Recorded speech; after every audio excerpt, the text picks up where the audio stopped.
The Boston commuter rail system as we know it today comprises 12 lines, with 15 individual suburban termini. But today, I want to talk about one of the commuter rail's lost lines, and how beneficial it would be to bring back. The Bedford line was a 15-mile commuter rail route that started at Boston North Station, and then ran interlined with the Fitchburg until North Cambridge, where it branched off to the north. This line served 8 stops through Arlington, Lexington, and Bedford. Arlington especially is a comparatively very densely populated town, which has been underserved by buses for decades.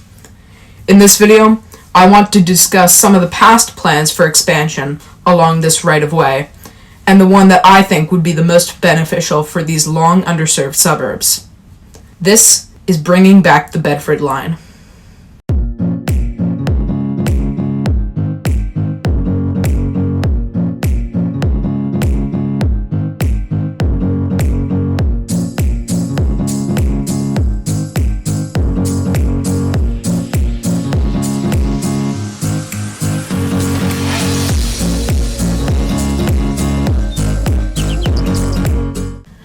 The first plan for expansion that has gained a lot of momentum over the years is an extension of the Red Line subway to Arlington, or perhaps as far as even Lexington. The Red Line is Boston's highest capacity and busiest subway line, taking passengers all the way from Ashmont and Braintree through Boston and Cambridge.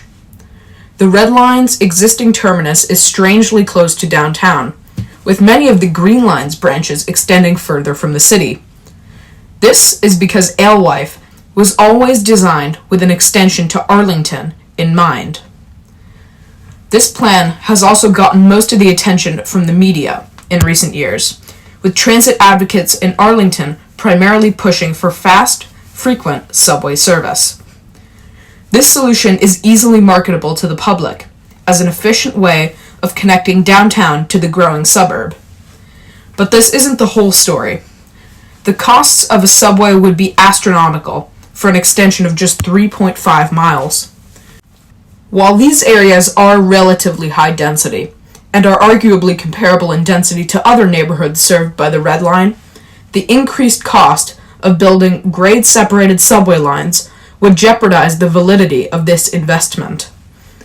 Another approach would be to take inspiration from the Bedford line's past, reinstating a commuter rail service similar to the one that was cut in the 70s, with an hourly frequency that is standard for commuter rail in Boston. This plan would allow for sections of single track and fewer grade separations. The line would therefore be much cheaper than extending the subway. With those extra funds, it would be possible to extend the line past Arlington to a terminus at Bedford, or maybe even beyond. This plan has a few major flaws, though. Firstly, the service would be extremely basic, with lumbering diesel trains not suiting the relatively short stop spacing in the inner suburbs. Therefore, I believe that the most effective solution lies somewhere in the middle. I think that this concept could apply to multiple commuter rail lines in Boston, such as the Fairmount line. This concept would be analogous to Australian suburban rail. Think the Melbourne railway system. This line would essentially function as a sort of suburban metro, being the missing middle between commuter rail and subways. This line would use overhead electrification, which would enable higher frequencies of up to every 15 minutes as far as Arlington, and every half hour to Lexington and Bedford.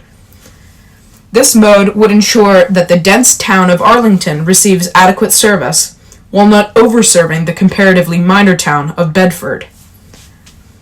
If a subway were to be constructed to Arlington, it would necessitate large sums of money to be sunk into grade separations and stations, which would need to be far more heavy-duty than those on our theoretical regional rail line. By investing in regional rail, the infrastructure flexibility is increased significantly, where limited sections of single track and strategic grade separations will meaningfully improve the quality of service while not breaking the bank. Many people believe that any new railway must be built with double track, similar to how planners believe that roads must be built with lanes in both directions. But the operations of railways are in no way the same as roadways. For one, railways can carry more people with fewer vehicles, so you don't need trains passing one another every few seconds, especially on a suburban railway. While this argument would certainly stand true for the Red Line, Boston's highest capacity subway, it certainly doesn't hold true for the suburban sections of the Cambridge to Bedford corridor.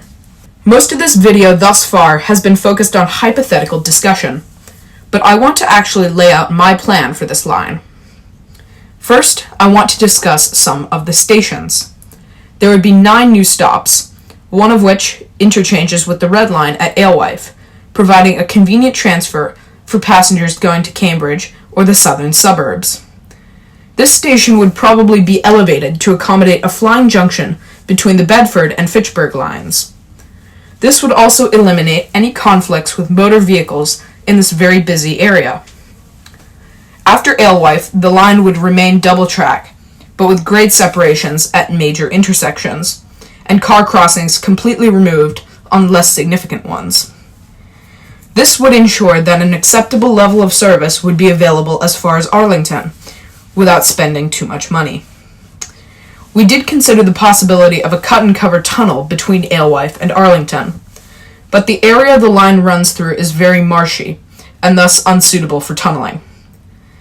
And though it may be cheaper than using a tunnel boring machine, a cut-and-cover tunnel would still be more expensive than strategic grade separations, and it would only provide a slightly better service.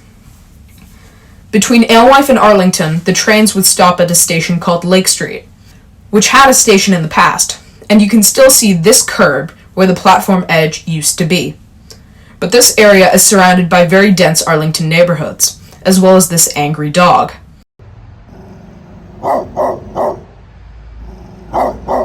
Making it a good candidate for a station. The most important node on the new Bedford line would be Arlington. Its town center is busy, and there's certainly demand for rail service here, with numerous bus routes connecting the town with Cambridge and beyond.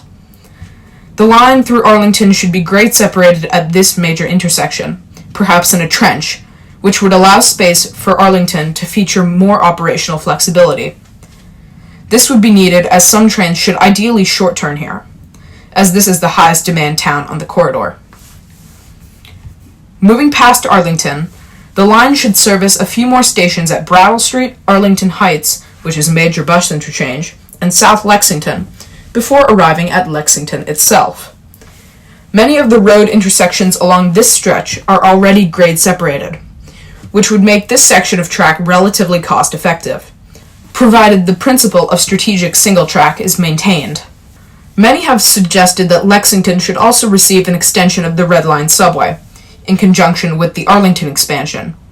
And while Arlington could probably support Red Line service, Lexington most certainly could not. The town is home to a decent number of people, however the density around the station is comparatively very low. But good regional rail service could be a way to densify the town center in the future. If this densification were to occur, Lexington would also be a great place for trains to short turn, with ample land available for a station with 2 or even 3 tracks. The low-density parking lot that surrounds the station site would also be a great place for a medium-sized yard. This yard could probably hold 6 to 8 trains if the demand were there. While Lexington is probably the last major town along the corridor, I do think an extension consisting of 2 more stops at Hartwell Avenue and Bedford Depot would be a good idea. Bedford is an expanding town with a burgeoning tech and innovation scene that will only grow in the future. At present, most of the land is relatively low density, so an extension would be very cost effective, especially when considering the potential for future growth in the area. One thing that I've not yet mentioned is the current use of the corridor. Since the line's closure, the Minuteman commuter bikeway has occupied the land where the tracks once were. So when I was developing my vision for the future of this corridor, retaining the bikeway was at the front of my mind. This bike path, while being a great place for recreation, is a transportation link in its own right, which is why I've talked so much about strategic single track, because ideally, the bike path should run alongside the line the full way to Bedford. Providing these towns with a local form of transportation is another way to boost the flexibility and usefulness of the corridor as a whole. Anyways, after the conclusion of the South Coast Rail project, I think this is where the MBTA should look next. A flexible, regional rail-style line could bring serious benefits to these areas. A line of this nature combines the best aspects of a subway and commuter rail to serve the corridor.